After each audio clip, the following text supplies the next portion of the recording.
তাহলে যেই নবীর কারণে কোরআন পাইলাম, যেই নবীর কারণে নাজাত পাইলাম, যেই নবীর কারণে নিয়ামত পাইলাম, যেই নবীর কারণে হেদায়েতের পথ পাইলাম, সে রহমাতুল লিল আলামিনের আগমনের মাস, রহমাতুল লিল আলামিন রবিউল আউয়াল মাসের 12তম দিনে সুবহে সাদিকের সময় দুনিয়ার মধ্যে তাশরিফ এনেছেন। সেই নবীর জন্য আনন্দ মাহফিল করার দরকার আছে না নাই? জোরে বলেন, আছে নাকি নাই? মিলাদুন নবীর মাহফিলে কি হয়?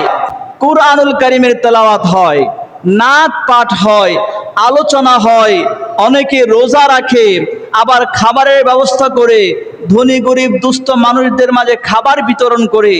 এই সমস্ত ভালো কাজ আলাদা আলাদা টাইমে করলে তো ভালো, আবার বিশেষ দিনে, বিশেষ রাত্রে, বিশেষ সময়ে করলে আরো বেশি ভালো। কথা বলেন ঠিক কিনা?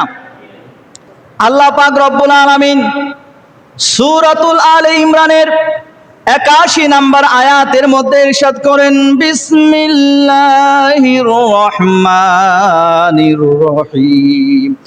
وَإِذْ أَخَذَ اللَّهُ مِيثَاقَ النَّبِيِّينَ لَمَا آتَيْتُكُم مِّن كِتَابٍ وَحِكْمَةٍ ثُمَّ جَاءَكُمْ رَسُولٌ مُصَدِّقٌ لِّمَا مَعَكُمْ لَتُؤْمِنُنَّ بِهِ وَلَتَنصُرُنَّهُ إِلَى آخِرِ الْآيَةِ।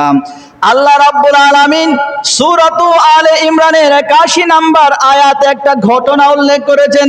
আল্লাহ তাআলা বলেন, যখন আমি সকল কিছুর রূহ বানাইলাম, নবীদের রূহ বানাইলাম, মানুষের রূহ বানাইলাম, ওই সময় আমি রব্বুল আলামিন সমস্ত নবী রাসূলদের রূহকে একসাথে করলাম।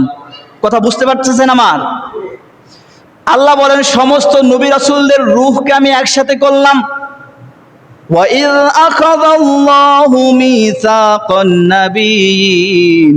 ওগো আমার হাবিব, ইয়া রাসূল, ও আমার বন্ধু, আপনি ওই সময়ের কথা স্মরণ করেন যখন সমস্ত নবী রাসূলদের কাছ থেকে আমি রব্বুল আলামিন একটা অঙ্গীকার নিয়েছিলাম, একটা ওয়াদা নিয়েছিলাম। সেই ওয়াদাটা কি?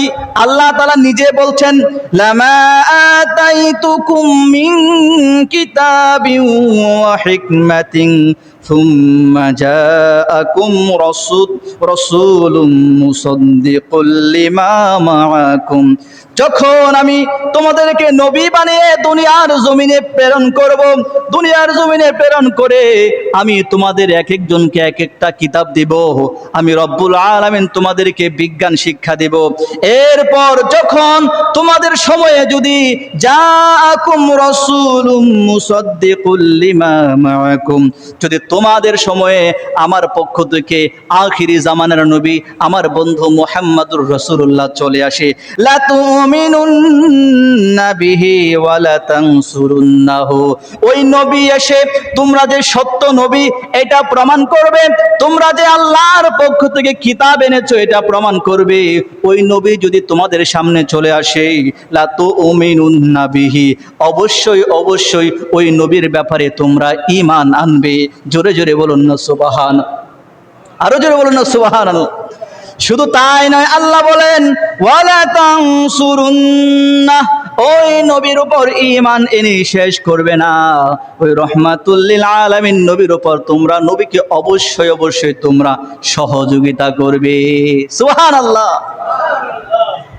আল্লাহ তাআলা আলমে আরোহায় রূহের জগতে নবীদের কাছ থেকে ওয়াদা নিচ্ছেন, আমার নবী যদি তোমাদের সময়ে আসে তাইলে তোমরা তোমাদের নবুয়ত ছেড়ে দিয়ে আমার নবীর উম্মত হয়ে যাবে। সুবহানাল্লাহ।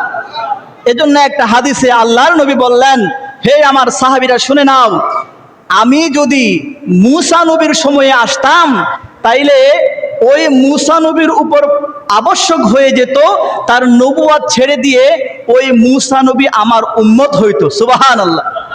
আমি যদি ঈসা নবীর সময়ে আসতাম, আল্লাহ পাক রব্বুল আলামিনের আদেশে ঈসা নবী আর নবী থাকতেন না, আমি রহমাতুল লিল আলামিন নবী আসার সাথে সাথে আমি নবীর উম্মত হতে হতো। সুবহানাল্লাহ। এরপর আল্লাহ তাআলা এই আয়াতের পরের অংশে বলেন, ক্বালা আআকরারতুম ওয়া আখাযতুম আলা যালিকুম ইসরি।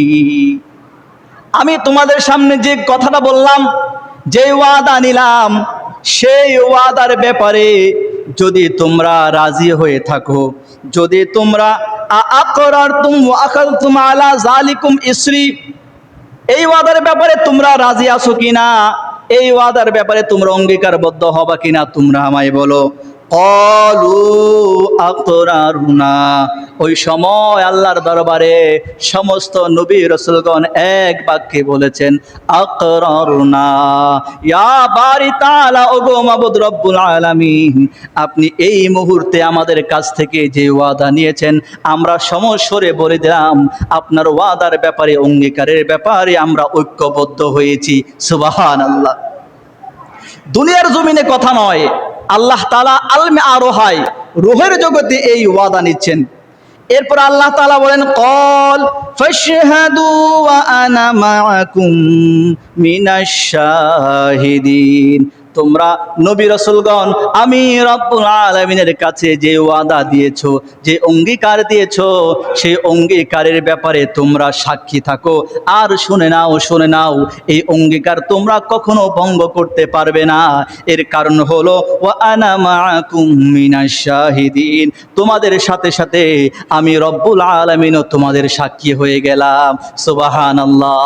সালাতুন ইয়া রাসূলাল্লাহ আলাইকুম সালামুন ইয়া, সালাতুন ইয়া রাসূলাল্লাহ আলাইকুম সালামুন ইয়া হাবিবাল্লাহ।